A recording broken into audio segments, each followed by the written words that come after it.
In today's video, I will guide you on how to insert page in Microsoft Word quickly and correctly.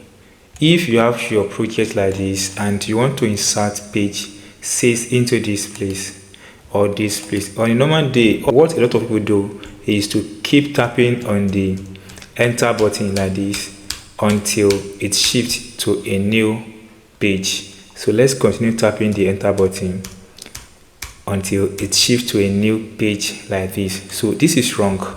That is not the right way to insert page on MX Word.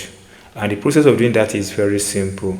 So let's go back by Ctrl Z to undo this to the exact position it was. Now here is the correct way to insert a new page on Word.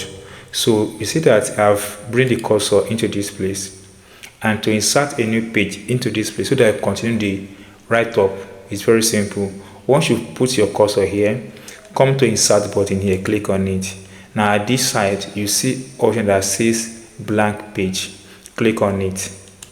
Once you click on it, then a blank page is introduced here. Now you can now type whatever you want to type in continuation of whatever you have here. So that's all guys on how to add a complete new blank page on MS Word correctly and quickly. If you enjoyed this tip, you have not subscribed, please subscribe for more updates like this.